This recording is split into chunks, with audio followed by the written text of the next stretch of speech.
La venganza de Amelia. El despertar de la Titán.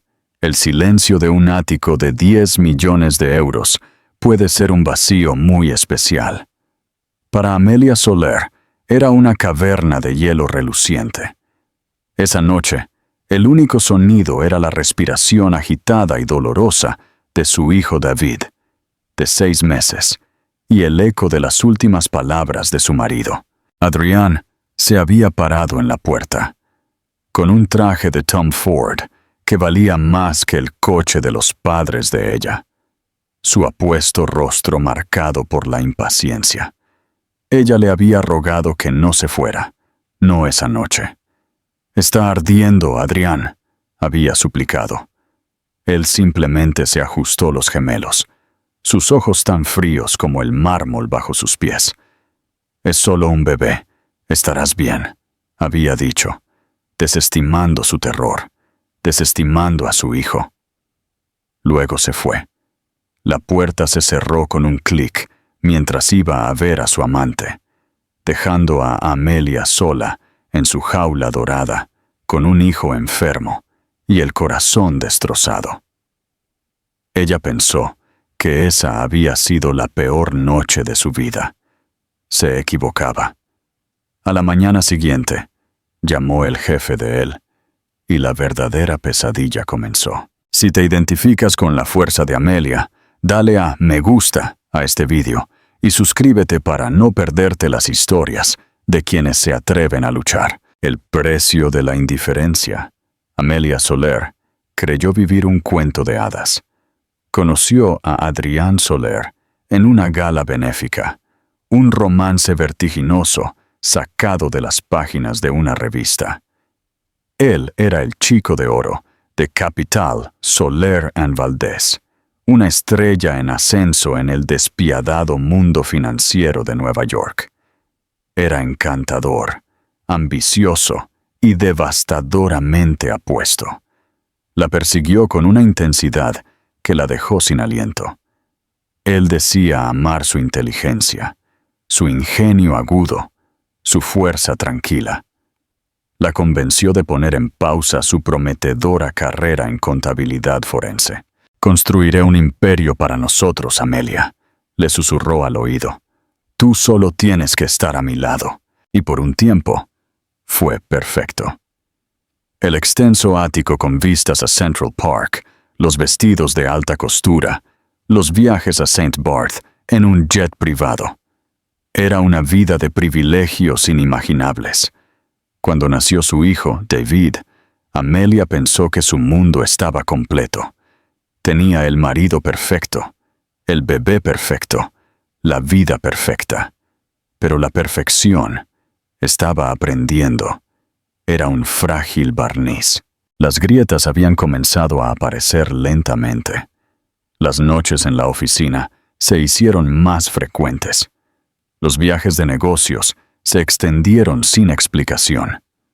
Un nuevo aroma, un perfume dulce y empalagoso que no era el suyo, se pegaba a sus camisas. Cuando ella le preguntó suavemente, él le dio la vuelta a la tortilla. Era el estrés de la adquisición de Valdés, un acuerdo masivo que definiría su carrera y que él estaba liderando. La acusó de ser necesitada, de no entender la presión a la que estaba sometido. La hizo sentir pequeña, sus preocupaciones insignificantes. Esa noche, el barniz no solo se había agrietado, se había hecho añicos. David había estado inquieto todo el día, sus habituales gorjeos felices reemplazados por llantos débiles y dolorosos. Por la noche, su temperatura subía. Amelia había llamado a la pediatra, quien le aconsejó un baño tibio y una vigilancia cuidadosa, advirtiéndole que fuera a urgencias si la fiebre superaba los 40 grados. El miedo, frío y agudo, se había enroscado en sus entrañas.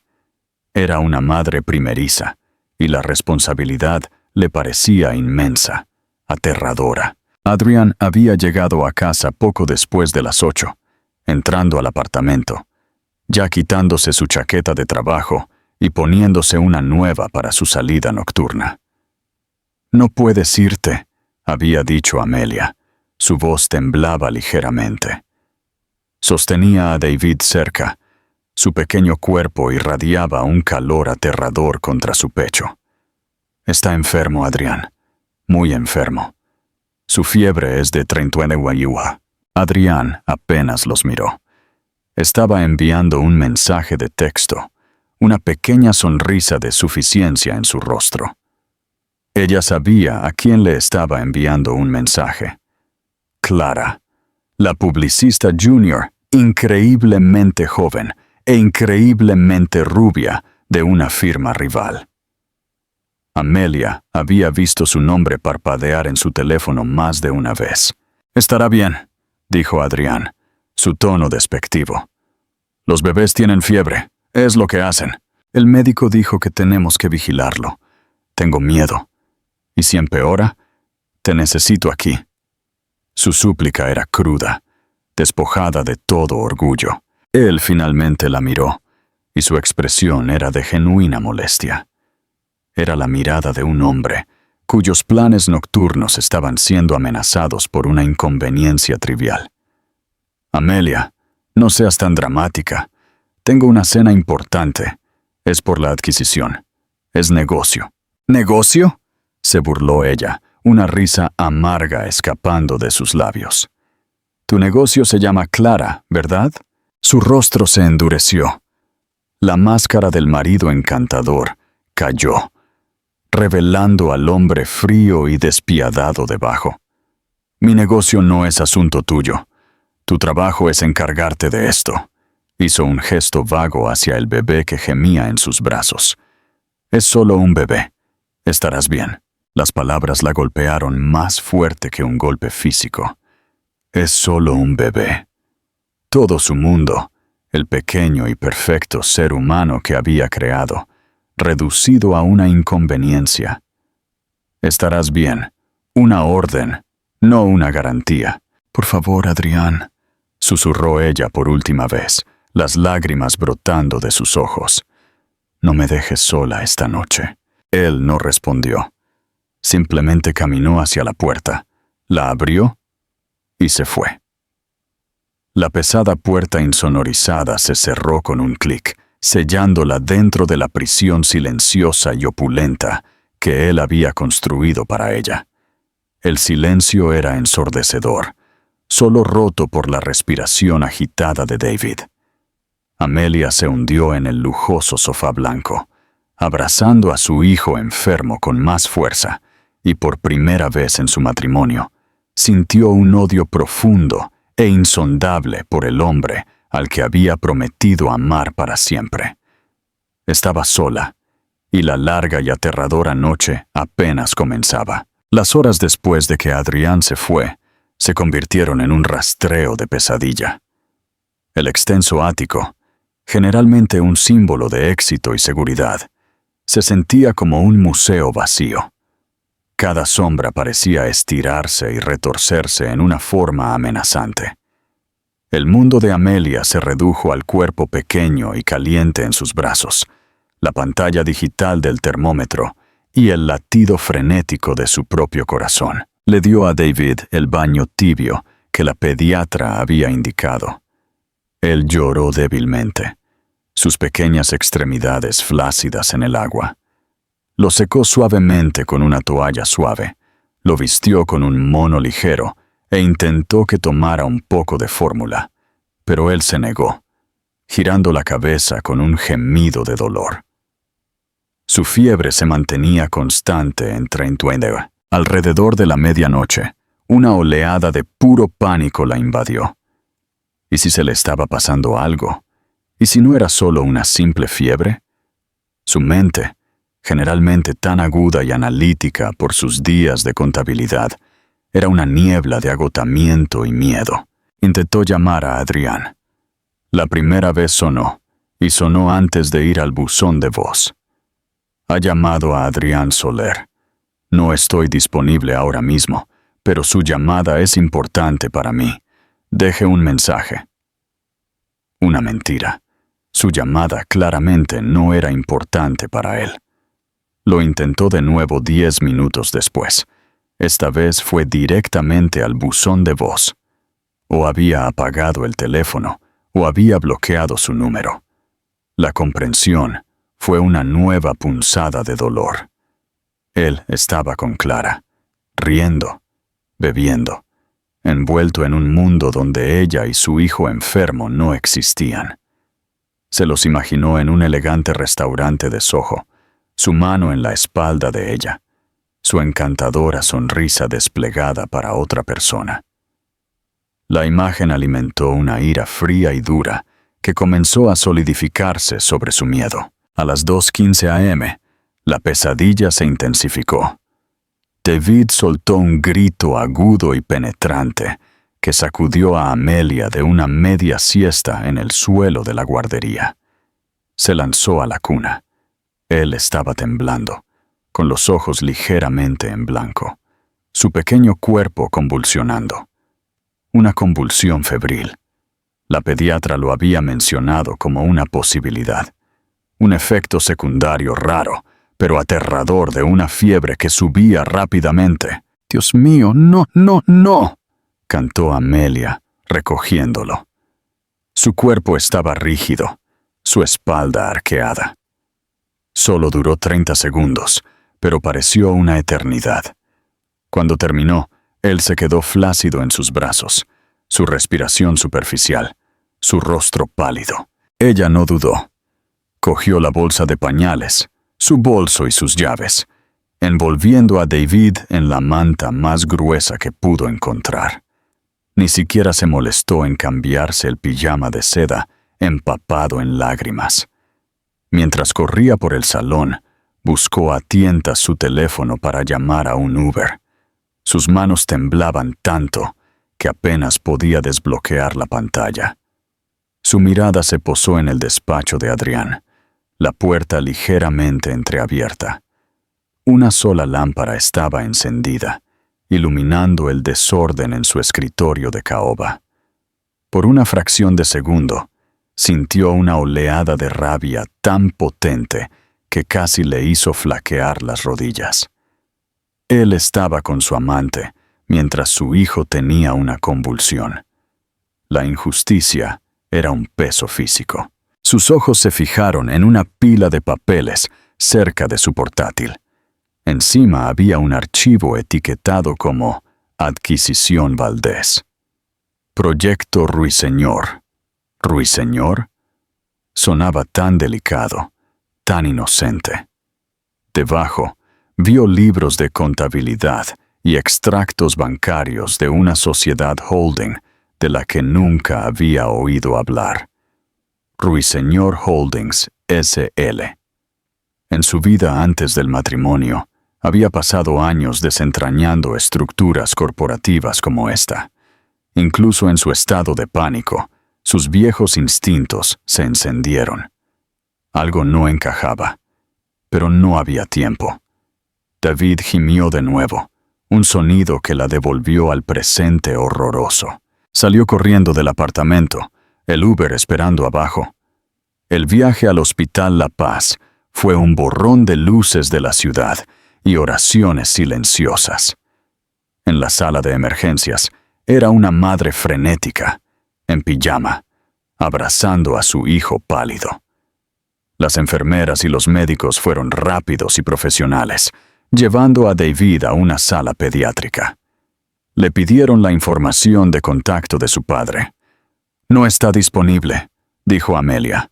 Las palabras le sabían a ceniza en la boca. Durante las siguientes 4 horas, se sentó en una incómoda silla de plástico bajo las duras luces fluorescentes del hospital, una figura solitaria en un mar de emergencias privadas de otras personas. Estabilizaron a David, le bajaron la fiebre con medicamentos y le aseguraron que las convulsiones febriles, aunque aterradoras, a menudo no eran tan peligrosas como parecían. Necesitaría ser observado durante el resto de la noche. Los primeros atisbos grises del amanecer se asomaron sobre la ciudad. Amelia estaba sentada junto a la cuna del hospital de David, observándolo dormir tranquilamente por primera vez en 12 horas. El miedo había disminuido, reemplazado por un agotamiento tan profundo que se sentía hasta los huesos. Pero debajo del agotamiento había algo más, algo nuevo e inquebrantable. Era una resolución fría y tranquila. El amor que había sentido por Adrián, erosionado durante meses de negligencia, se había quemado por completo en el crisol de esa única noche. Miró a su hermoso y vulnerable hijo y supo con absoluta certeza que nunca, jamás, volvería a depender de su padre para nada. El cuento de hadas había terminado. La jaula estaba abierta y ella estaba a punto de salir. El amanecer en un hospital es algo estéril y esperanzador. El cielo fuera de la ventana pasó de un morado amoratado a un gris suave y prometedor. David finalmente dormía profundamente. Su temperatura estable en 37 grados. Una enfermera le había traído a Amelia una taza de café que sabía a plástico quemado, pero ella la sostenía en sus manos como si fuera una cuerda de salvamento. La adrenalina de la noche se había disipado, dejando una calma vacía. Ella había sobrevivido. Más importante aún, David lo había hecho. Revisó su teléfono, todavía sin mensajes de Adrián. Ni una sola llamada perdida. Eran casi las 7:30 de la mañana. Probablemente seguía dormido, seguramente en la cama de Clara, ajeno al terror que su familia había soportado. El pensamiento ni siquiera le provocó ira, solo una profunda y vacía decepción. Era la confirmación de una verdad que ella había intentado negar durante mucho tiempo. Estaba completamente sola en su matrimonio. Deslizó el dedo por sus contactos. Su pulgar se detuvo sobre el nombre de su abogada. Era el momento. No quedaba nada que salvar. Estaba redactando un mensaje de texto. Las palabras «necesito solicitar el divorcio» claras en la pantalla, cuando su teléfono comenzó a sonar. La pantalla se iluminó con un nombre que no esperaba. Arturo Valdés. Arturo Valdés era el socio principal de Capital, Soler and Valdés. Era una leyenda en Wall Street, un patriarca de vieja estirpe de unos 60 y tantos años, con una reputación de astucia empresarial despiadada e inquebrantable integridad personal. Amelia solo lo había conocido unas pocas veces en eventos formales de la empresa. Siempre fue educado, pero distante. Sus penetrantes ojos azules parecían ver más de lo que uno quería que vieran. Era el jefe de Adrián, su mentor. ¿Por qué la llamaría a su teléfono personal a las 7:30 de la mañana? Su primer pensamiento fue que le había pasado algo a Adrián, un accidente. Una parte de ella, un vestigio de la mujer que una vez lo había amado, sintió un destello de alarma. Respondió, su voz ronca por la falta de sueño. «Hola, Arturo». «Amelia, soy Arturo Valdés. Espero no llamar en un mal momento». Su voz era profunda y grave, exactamente como la recordaba, pero había una corriente subyacente de urgencia que la puso nerviosa. «Señor Valdés, no, está bien. ¿Está todo bien? ¿Adrián está con usted?» Hubo una pausa al otro lado de la línea. «No, no lo está. Y esa es parte de la razón por la que llamo. He estado tratando de localizarlo toda la noche. Su teléfono está apagado. ¿Sabe dónde está?» La pregunta estaba cargada. La mente de Amelia se aceleró. ¿Debería encubrirlo? El instinto, nacido de años de ser una esposa solidaria, era decir que estaba ocupado para proteger su imagen. Pero la imagen era una mentira, y ella había terminado de mantenerla. Respiró hondo. El frío aire del hospital la estabilizó. «No, señor Valdés, no lo sé. Me dijo que tenía una cena de negocios importante anoche y se fue alrededor de las 8:30 p.m. No he tenido noticias suyas desde entonces. Eligió sus palabras con cuidado, omitiendo la parte de Clara y ciñéndose solo a los hechos indiscutibles. Otra pausa, más larga esta vez. Pudo oír un leve susurro de papeles. ¿Una cena de negocios?, repitió el señor Valdés, su tono teñido de algo que no pudo descifrar del todo. ¿Incredulidad? Amelia, no hubo ninguna cena de la compañía anoche. La firma final de la adquisición no es hasta mañana por la mañana. Anoche fue la última oportunidad para la debida diligencia final. Se suponía que Adrián estaría en la oficina revisando los últimos números. Ha incumplido un plazo crítico. La sangre de Amelia se heló. No solo le había mentido sobre estar con Clara, le había mentido sobre su trabajo, poniendo en peligro el mayor acuerdo de su carrera. El acuerdo que había usado como excusa para su negligencia durante meses. No lo sabía. Tartamudeó, sintiendo una extraña sensación de vértigo. «Soy consciente de ello», dijo el señor Valdés, y su voz se suavizó ligeramente, volviéndose casi paternal. «Amelia, la razón por la que te llamo no es solo para encontrar a mi vicepresidente senior descarriado. Te llamo porque creo que puedes ayudarme con un delicado asunto corporativo. Un asunto que involucra directamente a tu marido». Su mente volvió a la carpeta en el escritorio de Adrián. Proyecto Ruiseñor. La extraña sociedad holding. Las piezas comenzaron a encajar en su cabeza, formando una imagen que ella no quería ver. Su formación, dormida durante años, se activó. Sociedades fantasma, plazos incumplidos, un jefe llamando a la esposa. Esto no era solo infidelidad. Esto era algo mucho más grande, mucho más peligroso. ¿Qué tipo de asunto?, preguntó, su voz ahora firme, la fatiga reemplazada por una agudeza intensa. «No es algo que pueda discutir por teléfono», respondió. «Sé que esto es muy inusual, pero ¿sería posible que nos reuniéramos esta mañana lo antes posible?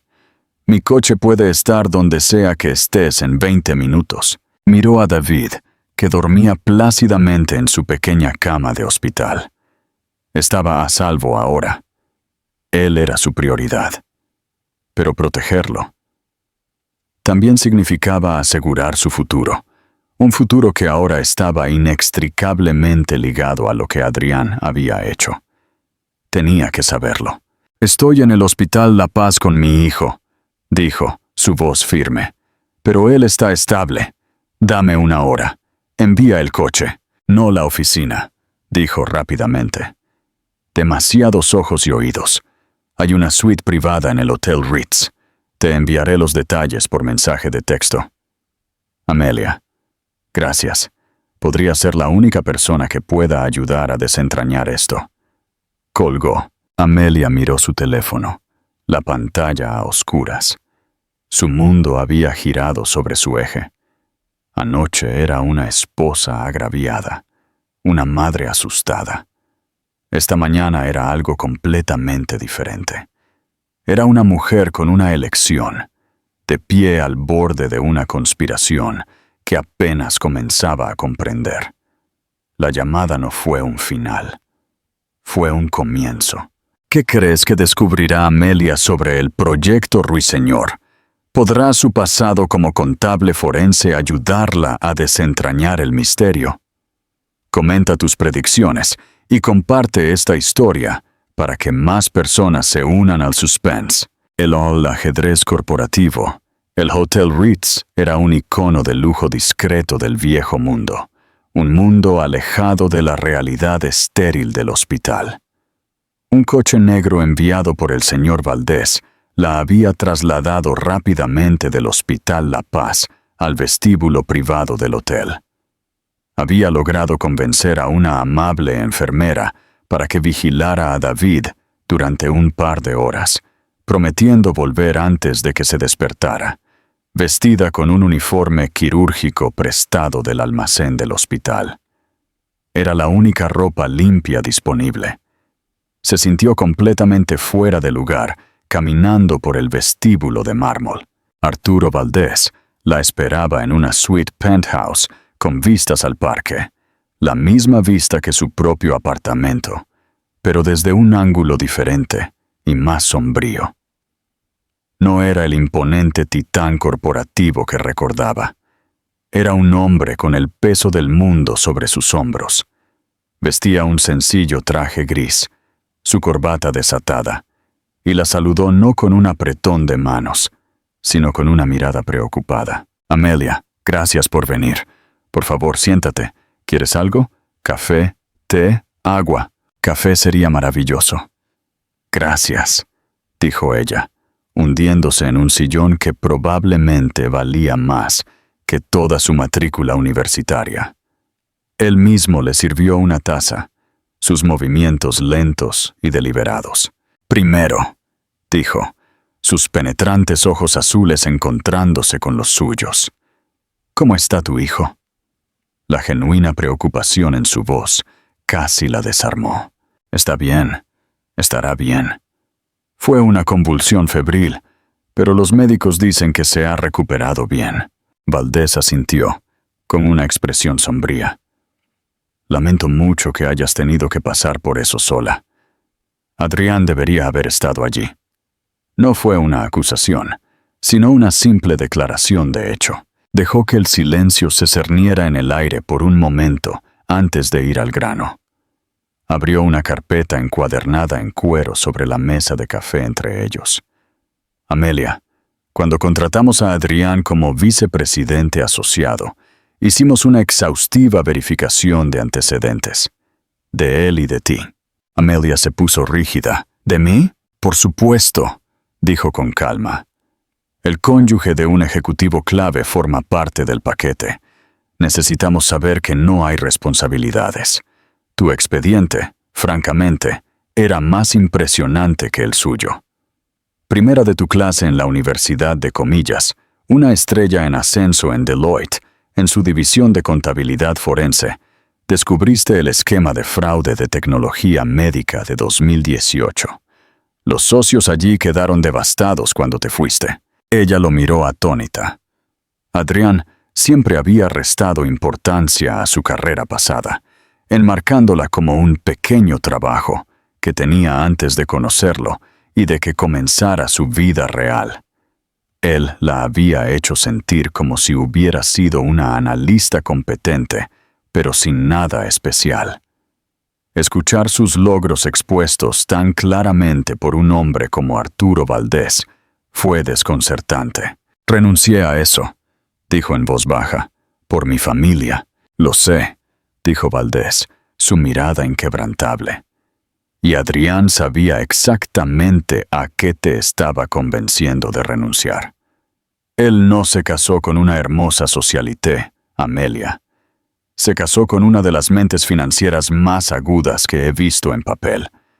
Y creo que ha estado usando ese hecho en tu contra. Empujó un documento por la mesa. Era un diagrama de flujo de empresas interconectadas. En el centro estaba la adquisición de Valdés, su objetivo principal. Ramificándose de ella, había varias entidades más pequeñas. Y allí, en la parte inferior, había un nombre que le cortó el aliento.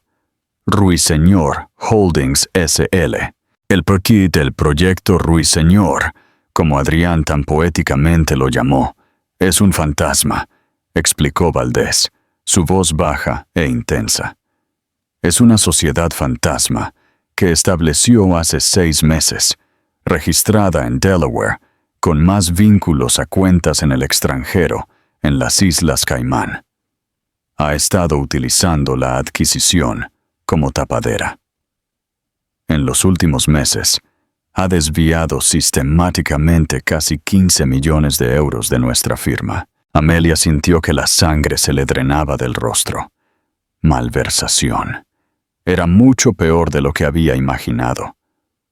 «¿Cómo?», susurró, su mente analítica ya trazando los posibles caminos.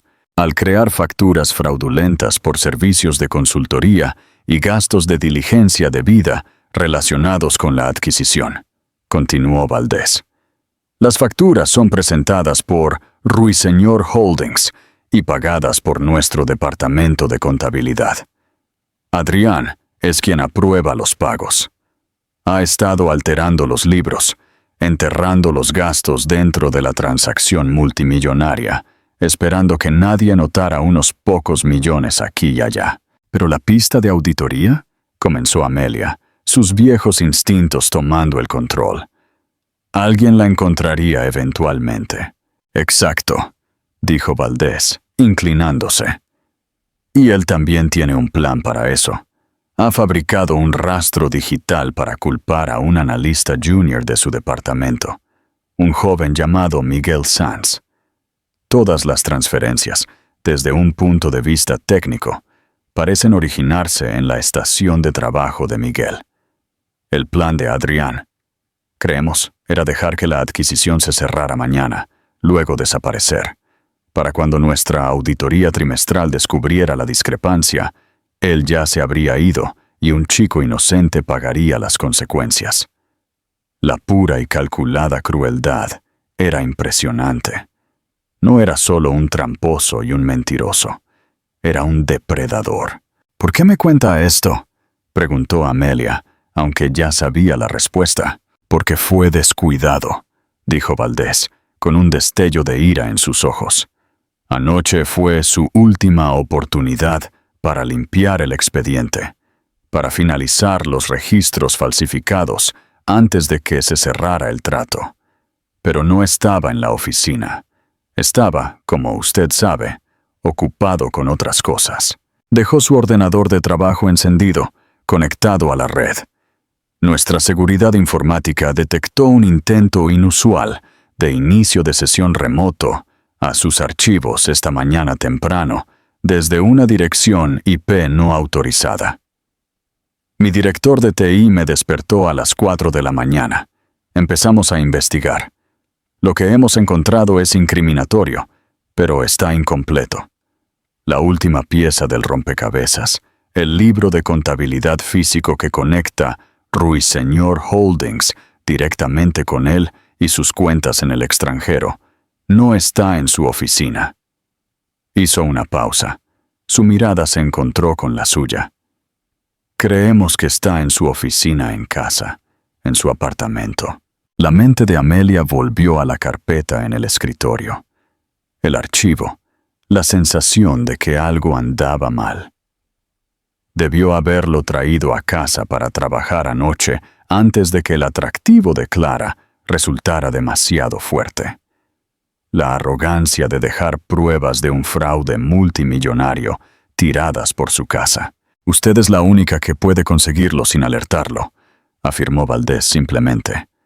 Ha traicionado a esta compañía. Ha traicionado a un empleado inocente y Amelia la ha traicionado a usted y a su hijo de la manera más profunda posible. Le pido, no como la esposa de Adrián, sino como la brillante contadora forense que sé que es, que me ayude a detenerlo. La sala quedó en silencio. Amelia miró por la ventana a la ciudad. Su ciudad. La vida que Adrián le había dado era una mentira financiada por el robo. La seguridad que él le había prometido era un fantasma. Pero su mente, sus habilidades, esas eran reales. Él había intentado enterrar esa parte de ella, pero aún estaba allí, aguda y lista. Pensó en David durmiendo en el hospital. Pensó en las palabras frías y despectivas de Adrián. Es solo un bebé. Estarás bien. Se volvió hacia Arturo Valdés, los últimos vestigios de la esposa asustada y dependiente, desaparecidos para siempre. En sus ojos había un fuego que él no había visto antes, pero que había apostado a encontrar. Dígame exactamente lo que necesita, dijo, y se lo conseguiré. ¿Podrá Amelia encontrar el libro de contabilidad de Adrián y detenerlo a tiempo? ¿Qué crees que hará después de esto? Comenta tus predicciones y comparte esta historia de empoderamiento. La estrategia del carro de Troya. Regresar al ático fue una de las cosas más difíciles que Amelia había hecho. El coche negro la dejó de nuevo en el Hospital La Paz, donde pasó una hora preciosa acurrucando a un David ya despierto y alegre. Su fiebre había desaparecido. Su sonrisa había regresado. El hospital le dio el alta oficial y Amelia, sosteniendo a su hijo, sintió una oleada de fuerza. Esto era por él. El plan que había formulado con Arturo Valdés era simple en su concepto, pero aterrador en su ejecución. Ella debía regresar al apartamento y actuar como si nada estuviera mal, aparte de ser la esposa justificadamente molesta. Su único objetivo era localizar y asegurar el libro de contabilidad de Ruiseñor, el libro físico de registros que sería la perdición de Adrián. El equipo de seguridad de Valdés había confirmado que la tarjeta de crédito de Adrián se usó a las 4 a.m. para una habitación en el Hotel Ritz, el lugar habitual de Clara. Él seguía allí, probablemente durmiendo después de su noche de desenfreno. Esto le dio a Amelia una ventana de tiempo. Mientras el ascensor ascendía al ático, su corazón martilleaba contra sus costillas. Ya no era solo una esposa que regresaba a casa. Era un caballo de Troya, una agente de justicia entrando en el corazón del campamento enemigo. Abrió la puerta. El familiar clic resonó con un nuevo significado. El apartamento estaba impecable, silencioso y frío. La luz del sol se colaba por los ventanales del suelo al techo, brillando en el cristal y el cromo, iluminando una vida que era una completa fabricación. Acostó a un David dormido en su cuna, sus movimientos silenciosos y deliberados. Luego fue al despacho de Adrián. La habitación estaba tal como la había visto en su apurada carrera horas antes. El escritorio era un caos controlado de archivos y tecnología. Sus ojos buscaron de inmediato el libro de contabilidad. Valdés lo había descrito como un simple cuaderno Moleskine negro. La afectación analógica de Adrián, un lugar donde guardaba números clave y códigos de transferencia, creyendo que era más seguro que cualquier archivo digital. No estaba en el escritorio, no estaba en los estantes forrados con libros de derecho encuadernados en cuero que nunca había leído. Revisó los cajones. El primero estaba lleno de bolígrafos caros y papelería. El segundo contenía efectos personales, gemelos, fotos antiguas, un reloj de repuesto. El tercero estaba cerrado con llave. Por supuesto, el pánico comenzó a punzar los bordes de su calma. No tenía llave. Adrián la llevaba consigo en todo momento. Podía sentir los preciosos minutos pasando. Pasó los dedos por el borde del cajón, su mente acelerada. En su antiguo trabajo, había aprendido que los criminales corporativos a menudo eran deshechos por la simple arrogancia y pereza humana. Adrián era ambas cosas en abundancia. ¿Dónde escondería una llave? No en un lugar inteligente, en un lugar conveniente. Miró alrededor de la oficina. Sus ojos se posaron en un pesado y ornamentado marco de fotos plateado en el escritorio. Contenía una foto de ella y Adrián el día de su boda, sonriendo felizmente ajenos al futuro. Él amaba esa foto, viéndola como un testimonio de su éxito, la hermosa esposa, la vida perfecta. Con una oleada de amarga ironía, la levantó. Sintió un ligero bulto en el respaldo de terciopelo. Con cuidado, quitó el respaldo. Pegada en el interior había una pequeña llave plateada. Sus manos temblaron al insertar la llave en la cerradura. Giró con un suave clic. Abrió el cajón. Y allí estaba. Un simple cuaderno Moleskine negro. Lo abrió. Las páginas estaban llenas de la letra ordenada y precisa de Adrián. Todo estaba allí. Fechas, transferencias, cantidades, cotizaciones y nombres de contactos bancarios en el extranjero. Cruzado con la evidencia digital que el equipo de Valdés tenía, esta era la prueba irrefutable. Este era el clavo en el ataúd multimillonario de Adrián. Sacó su teléfono y con manos firmes fotografió cada página, creando una copia de seguridad digital, como Valdés le había indicado. Luego, guardó el libro de contabilidad original en el fondo de la bolsa de pañales de David, escondiéndolo bajo una capa de pañales y toallitas de bebé. Nadie buscaría allí. Justo cuando cerró el cajón vacío y lo volvió a cerrar con llave, colocando la llave de nuevo en su escondite, escuchó un sonido que le heló la sangre, el tintineo del ascensor privado llegando a su piso. Él había vuelto. No lo esperaba tan pronto. Su ventana se acababa de cerrar de golpe. Salió corriendo del despacho, su mente un torbellino. Tenía que parecer normal. Se alisó el cabello, respiró hondo y temblorosa, y trató de componer su rostro con una máscara de ira cansada, el rostro de una esposa que había pasado toda la noche en vela, con un hijo enfermo. La puerta del apartamento se abrió, y Adrián entró. Se veía cansado, su caro traje arrugado. Tuvo el descaro de llevar una ofrenda de paz, un café grande de su cafetería favorita y una bolsa de croissants. Amelia, comenzó, su voz intentando un tono de suave contrición. Mira, sé que estás enfadada.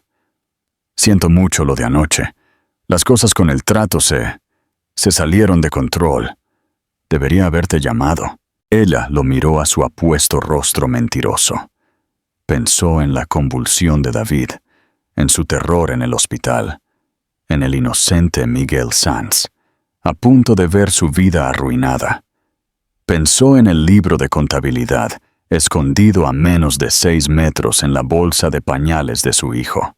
¿De control?, repitió ella, su voz peligrosamente tranquila. No tienes ni idea. Él frunció el ceño, su disculpa practicada flaqueando ante su fría furia. Vamos, cariño, no seas así. Estaba trabajando. Por nosotros. Por nuestro futuro. Hizo un gesto con el café. Te traje el desayuno. Amelia soltó una risa corta y aguda, desprovista de humor. ¿Crees que un croissant arregla esto, Adrián? ¿Crees que puedes simplemente volver aquí y arreglarlo todo con el desayuno? Este era el momento. El plan era que ella saliera del apartamento con David y la bolsa y se encontrara con el contacto de Valdés abajo. Pero Adrián estaba aquí ahora, bloqueándole el paso, tratando de aplacarla con gestos patéticos. Ella tenía que interpretar su papel a la perfección. ¿Dónde está David?, preguntó él, un destello de lo que podría haber sido genuina preocupación en sus ojos. ¿Está bien? Está bien, dijo ella, su voz como el hielo. Gracias a ti no. Pasamos la noche en el Hospital La Paz. Tuvo una convulsión, Adrián. El color se le drenó del rostro. ¿Una convulsión? ¿Por qué no me llamaste? Lo intenté, dijo ella, dejando que toda la amargura de la noche se derramara en sus palabras. Tu teléfono estaba apagado. Estabas demasiado ocupado con tu cena de negocios. Parecía genuinamente afectado, una grieta en su armadura de arrogancia. Amelia, yo no lo sabía. Lo juro. Ya no importa, dijo ella, caminando hacia la bolsa de pañales y colgándosela del hombro. Se dirigió hacia la guardería. Me llevo a David a casa de mi madre unos días. No puedo ni mirarte ahora mismo. Era la excusa perfecta.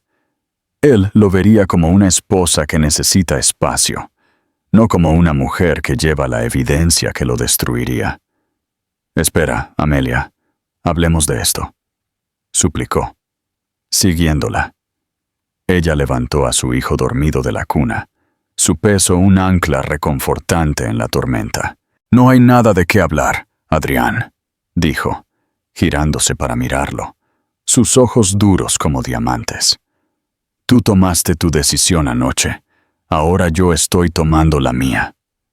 Ella pasó a su lado, dirigiéndose hacia la puerta, la bolsa de pañales que contenía su perdición colgada de su hombro. El destino de millones de euros y de múltiples vidas estaba oculto entre los pañales y los biberones, y el arquitecto del crimen no tenía idea de que acababa de recibir un jaque mate. ¿Creías que Adrián era tan invencible? ¿Cómo crees que reaccionará al descubrir la verdad? Déjanos tus comentarios y comparte esta historia de astucia. La caída del Titán. El aire del ático era denso con una tensión que se sentía físicamente asfixiante. Adrián, por primera vez desde que ella lo había conocido, parecía completamente descolocado. Su fría furia era algo que él no podía encantar, intimidar o comprar. Vio cómo se le escapaba el control, y eso lo desesperó. «No te vayas, Amelia», dijo. Su voz se endureció mientras la seguía al vestíbulo. Se movió para bloquear la puerta. «No vamos a hacer esto. No te vas a llevar a mi hijo y te vas a ir a casa de tu madre». «¡Mi hijo!». El pronombre posesivo, después de una noche de abandono total, fue tan audaz que casi la hizo reír. Amelia abrazó a David con más fuerza y lo desafió. «Apártate de mi camino, Adrián». «No», dijo. Su rostro se contrajo en una mueca fea. «Ya tuviste tu pequeño berrinche. Dejaste clara tu postura». «Me equivoqué. Te compraré una nueva joya. Iremos a París. Simplemente deja de ser tan histérica». Fue su error fatal. La condescendencia, la creencia de que podía comprarla, de que su dolor legítimo era mera histeria, solidificaron su determinación en algo inquebrantable. «Se acabó, Adrián», dijo ella, su voz con una calma escalofriante. «Y no solo por Clara, no solo porque dejaste a tu hijo cuando estaba enfermo. Se acabó por el proyecto Ruiseñor». El nombre lo golpeó como un impacto físico. Todo el color se le drenó del rostro, reemplazado por un espantoso shock pálido. La postura arrogante se desmoronó, y por un segundo fugaz, vio puro pánico animal en sus ojos. «¿Qué? ¿Qué acabas de decir?», tartamudeó, su voz apenas un susurro. «Ruiseñor Holdings, S.L.», continuó ella, presionando su ventaja. «Las facturas fraudulentas, los 15 millones de euros que desviaste de tu propia compañía, el plan para culpar a Miguel Sanz de tus crímenes. ¿De verdad creíste que eras lo suficientemente inteligente como para lograrlo? ¿De verdad creíste que yo era lo suficientemente estúpida como para no darme cuenta?» Él la miró fijamente, su mente acelerada, tratando de averiguar cómo era posible que ella lo supiera. Miró frenéticamente hacia su despacho. «¿Entraste en mi despacho? ¿Revisaste mis cosas?». No era una pregunta. Era una acusación horrorizada. «Dejaste la evidencia de tu fraude en una casa con una contadora forense, Adrián», replicó ella. «Eso no es que yo sea inteligente. Eso es que tú eres un estúpido arrogante y descuidado». Su pánico comenzó a transformarse en rabia. «No tienes ni idea de lo que estás hablando», gruñó, dando un paso hacia ella. «No tienes pruebas». «¿No las tengo?», dijo ella con calma. Se ajustó la bolsa de pañales en el hombro, dándole una suave palmada. «Es asombroso lo que puedes guardar en una de estas. Pañales, toallitas, un chupete y un pequeño cuaderno Moleskine en negro que detalla cada transferencia ilegal que has hecho. Sus ojos se dirigieron a la bolsa y luego de nuevo a su rostro. Una mirada de incredulidad total se apoderó de él. Él se abalanzó sobre la bolsa. «¡Dame eso!». Amelia lo esquivó. Su corazón le saltó a la garganta. Este era el momento que había temido. Pero justo cuando él la alcanzaba, un golpe seco y autoritario resonó en la puerta principal. Adrián se quedó inmóvil. Ambos miraron la puerta. «¿Quién es ese?», siseó, con los ojos muy abiertos por el miedo. «Me imagino», dijo Amelia, su voz firme a pesar de la adrenalina que la recorría, «que es tu jefe, y quizás algunos de sus amigos». Como si fuera una señal, una llave giró en la cerradura, una llave maestra a la que solo la seguridad del edificio y, al parecer, Arturo Valdés tenían acceso. La puerta se abrió de golpe. Arturo Valdés estaba allí, flanqueado por dos hombres de aspecto severo, con trajes oscuros, que claramente no eran abogados corporativos. Detrás de ellos estaban dos agentes de policía uniformados. Los ojos de Valdés se posaron primero en Amelia y en un David dormido. Su expresión se suavizó con alivio. Luego su mirada se dirigió a Adrián y se volvió de piedra. «Adrián», dijo Valdés. Su voz retumbó con fría autoridad en el silencioso vestíbulo.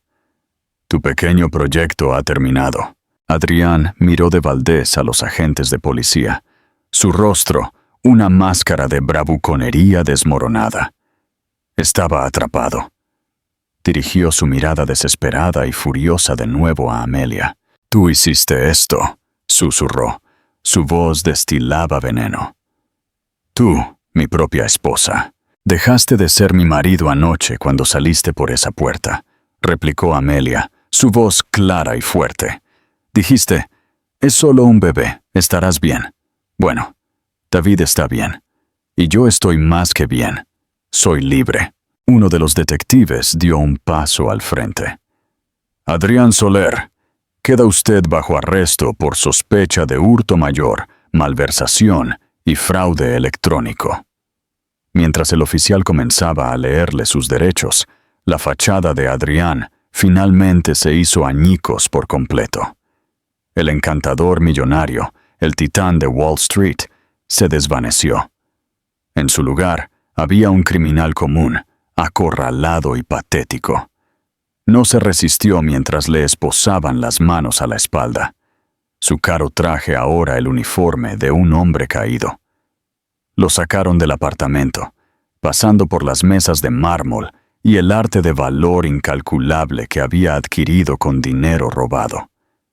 Su última mirada fue hacia Amelia, una mirada de odio puro e inmaculado. No la afectó. Ella no sintió nada más que un vasto alivio purificador. Arturo Valdés se acercó a ella. «El coche te espera abajo», dijo suavemente. «Mi seguridad te escoltará a donde necesites ir. Tú y tu hijo están a salvo ahora». Amelia asintió, las lágrimas brotando finalmente de sus ojos, no de tristeza, sino de liberación. «Gracias, Arturo». «No, Amelia», dijo él, mirándola con profundo respeto. «Gracias a ti. Hiciste lo correcto, lo valiente». Ella miró a David, durmiendo plácidamente en sus brazos, completamente ajeno a que todo su mundo acababa de cambiar irrevocablemente para mejor. Había entrado en ese apartamento como una prisionera. Ahora salía como una superviviente, con su hijo en brazos y la llave de su nueva vida escondida en una bolsa de pañales.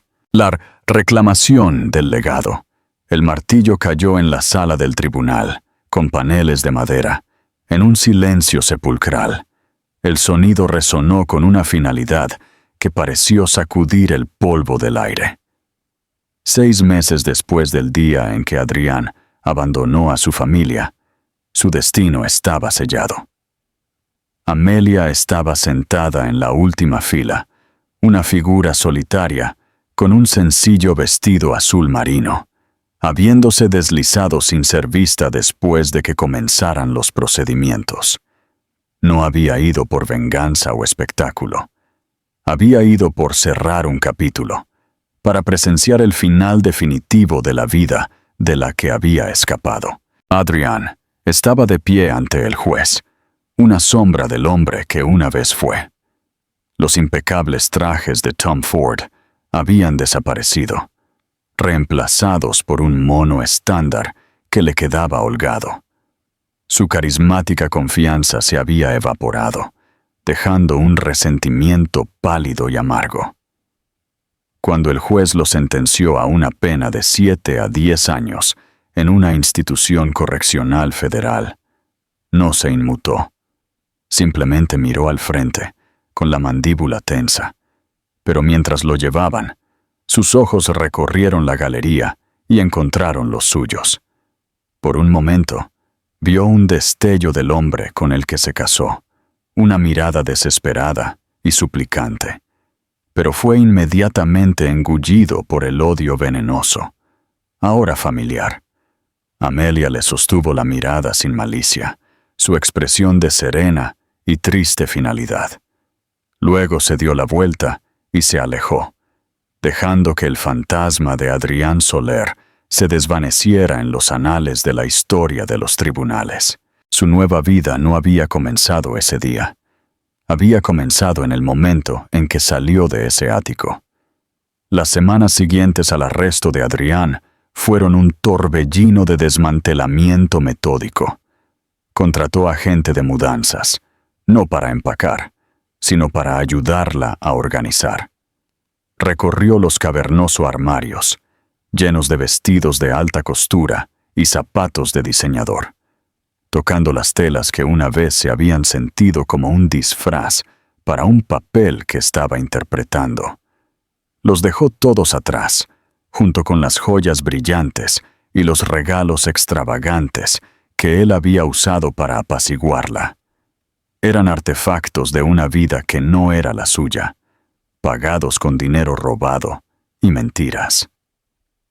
Solo empacó sus libros, las pertenencias de David, fotos personales de antes de su matrimonio y algunas prendas sencillas. Mientras estaba de pie en la sala de estar vacía por última vez, la luz del sol brillaba en los suelos de mármol desnudos. No sintió pérdida, sino una profunda ligereza, como si se hubiera desprendido de una piel pesada y asfixiante. Ella y David se quedaron con su madre en Connecticut durante un mes. Fue un tiempo de curación y reconstrucción tranquila. Su madre, una mujer práctica que siempre había visto a Adrián con una buena dosis de escepticismo, no dijo, «Te lo dije». En cambio, simplemente hizo té. Sostuvo a David mientras Amelia lloraba sus últimas lágrimas y ofreció el apoyo constante y tácito que Amelia necesitaba desesperadamente. «Ese hombre te construyó un palacio, cariño», le había dicho su madre una tarde, mientras veían el atardecer desde el porche trasero. «Pero se olvidó de darte la llave. Tú siempre estuviste destinada a construir tu propia casa». La llamada de Arturo Valdés llegó durante ese tiempo, y la oferta de trabajo se sintió menos como una tabla de salvación y más como un regreso a casa. Su primer día en Soler en Valdés fue desalentador. Los susurros la seguían por el pasillo. Era la esposa despreciada, la denunciante. Pero eso cambió en el momento en que entró en su primera reunión de la Junta. Armada con un plan integral para revisar los protocolos de gestión de riesgos de la empresa, habló con una claridad y autoridad que silenciaron toda especulación.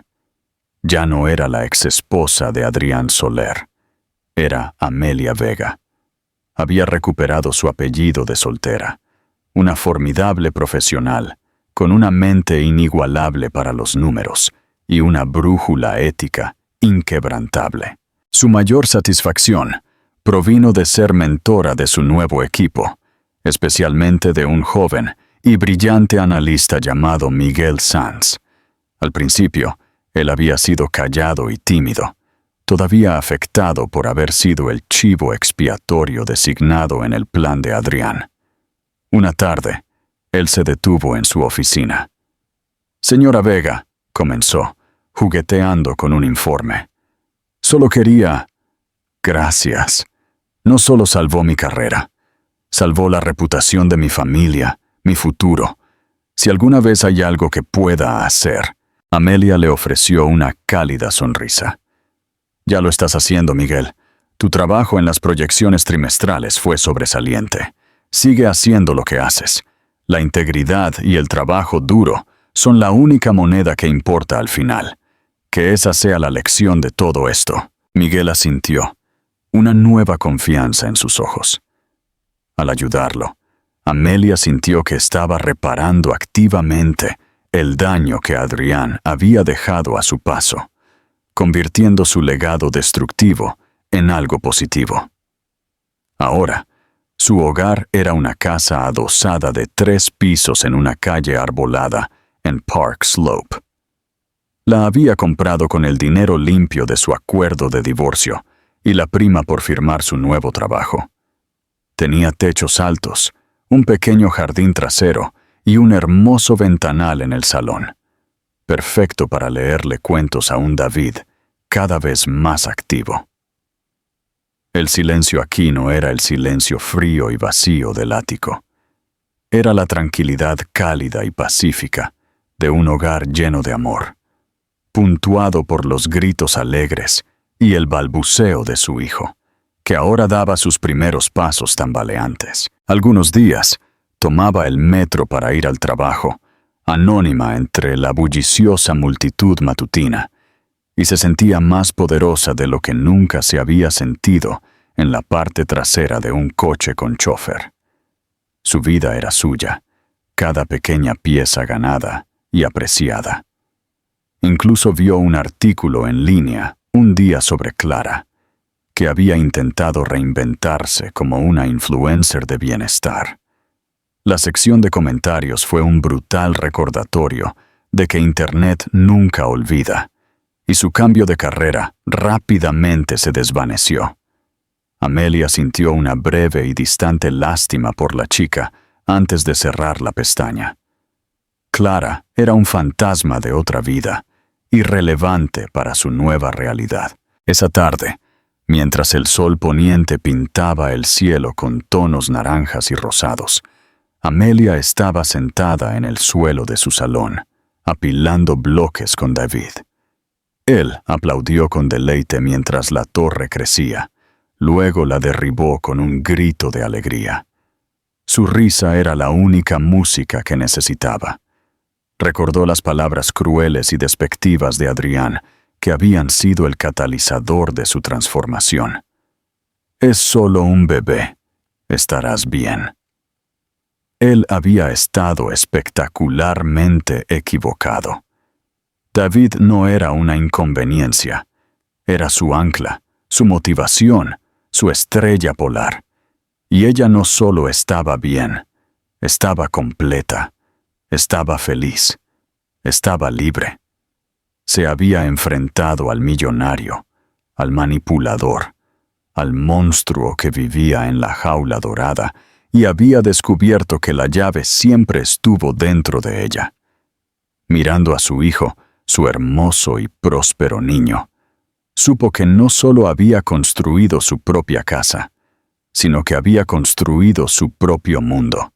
Y era magnífico. Y así, Amelia Soler cerró el capítulo de una vida construida sobre mentiras y abrió uno nuevo escrito con su propia tinta. Su historia no es solo sobre la caída de un marido tramposo y criminal. Es un poderoso testimonio de la fuerza oculta que reside en nosotros, esperando el momento adecuado para emerger. Es un recordatorio de que las jaulas más doradas siguen siendo jaulas, y que la verdadera riqueza no se mide en euros, sino en integridad, coraje y la libertad de construir una vida a tu manera. Ella no solo se vengó, reclamó su identidad, su carrera y su futuro, demostrando que la respuesta más poderosa a la traición es construir una vida mejor sin la persona que te rompió el corazón. ¿Qué te pareció la decisión final de Amelia? ¿Tuvo razón al unirse al jefe de su marido? Déjanos tus pensamientos en los comentarios. Si esta historia de resiliencia y empoderamiento te conmovió, por favor, dale me gusta a este video.